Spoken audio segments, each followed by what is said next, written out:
If any of us got pregnant, we have to do something about it. I witnessed a lot of abortions.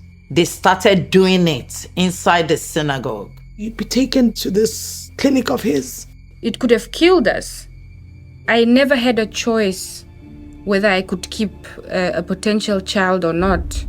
I had 3 abortions at a synagogue. I wanted to be connected to God.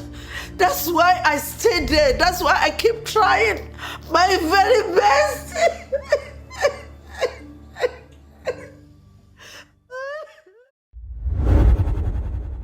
So, my brothers and sisters, as the BBC documentary about the late man of God, TB Joshua, makes its round around the internet, a lot of people are sharing their thoughts and opinion about it.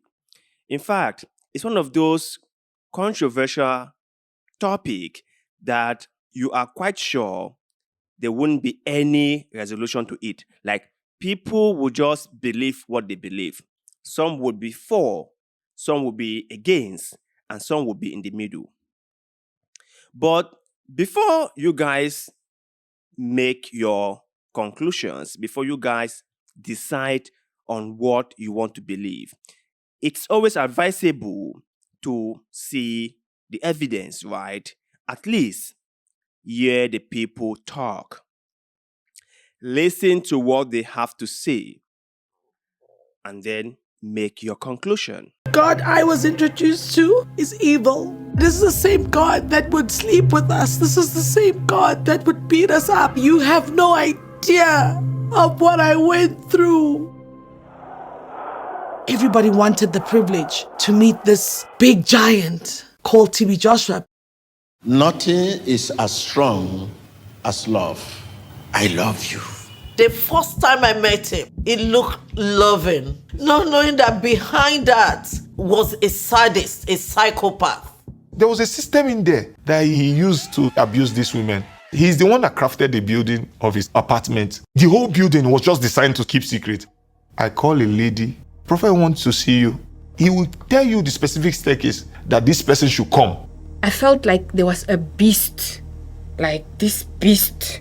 I was screaming and he was whispering in my ear that you should stop acting like a baby. He kept forcing himself on me. He assured me the more I made him happy, God will be happy with me.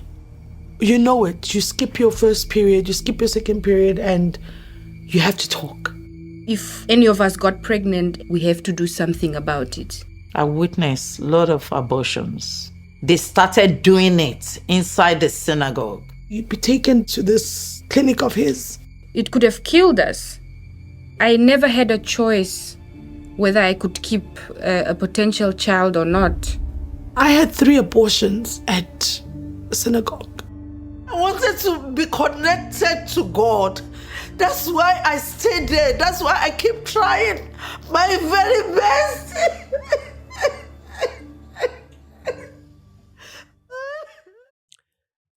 So, my brothers and sisters, you guys have heard what these people have to say.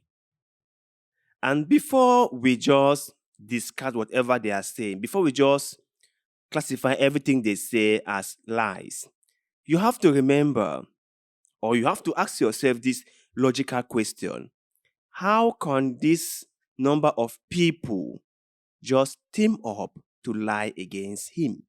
What I have been saying is that these accusations need a thorough investigation if one is to be sure whether or not he did what he's been accused of. But I'm sure nothing will be done about it, and everyone will just be left hanging. But my point is, we cannot just discard everything they say. Like, even good people, like even wonderful people, sometimes have a very bad side of them. Sometimes they have a very, very troubling side that we will never know of. They will never tell anyone about it.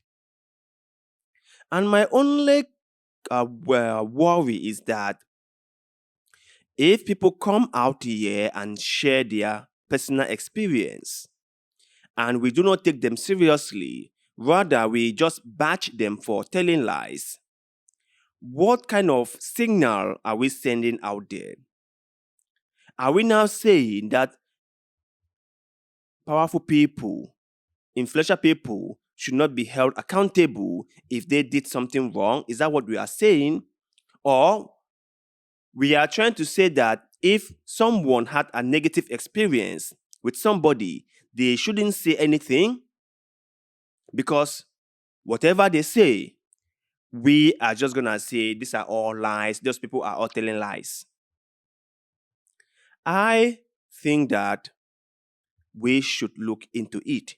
If someone accuses somebody of something, the appropriate agencies or the appropriate department should look into it. They should carry out their investigation. And to talk about the BBC, because I have been following this story very closely, and many Nigerians are not happy, or many Africans as a whole are not happy because they believe in the man of God. They have followed him for many years now, and whatever you say is not going to change their minds about the man of God. But I have to say one thing, or I have to ask them one thing. BBC Eye, or BBC Africa Eye as it's called, has broke many stories, isn't it? And some of the stories they have broke, we have appreciated them for doing that. E.g., the scandal about sex for scores in universities in Nigeria. They broke that story. And they have broke many stories within Africa. We all appreciated them for that. We all salute them for that. But when they said when they broke a story about a man of God, then we are all like, no, you've gone too far. Not my man of God. You cannot say anything about this man of God. I don't believe in your investigation. This is all a witch hunt. We do not know that. We cannot draw this conclusion. I cannot say that the man of God, the late man of God, is guilty. And I cannot say he is not guilty. I don't have all the evidence. I wasn't there to testify. Likewise, you cannot just blindly defend the man of God. You cannot just do that. All those people who spoke out cannot just for one reason or the other hate the person, right? And I understand that when you are very popular, when you are very influential as the man of God was and still is, a lot of people come after you. I understand that very well. But that does not necessarily mean that the man of God didn't do anything bad. That doesn't mean that. They might come after him because he is popular and also because he has done things to people that people are not happy with him. These two things can both be right. They can both be right. So I will urge every single one of you out there to go and watch this 3-part documentary. And when watching, leave an open mind. Keep an open mind. Listen to what the interviewees, those who are complaining about the man of God, listen to what they are saying. Then after that, you can draw your own conclusion. No one needs to force you to agree to what they are saying. No one needs to force you to disagree with what they are saying. You will have the choice and the right to decide for yourself. But you guys out there, share your thoughts in the comment section below.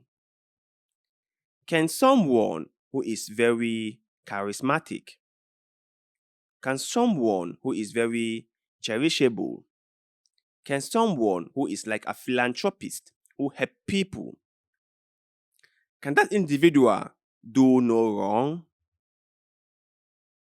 Can that person do no wrong? share their thoughts and opinions in the comment section below, because like always, we love hearing what you have to say. And please don't forget to like this video, share this video, subscribe to this channel if you haven't done so, because that helps us a lot. I shall forever be grateful to you. So thank you for doing just that. And like always, see you in the next one.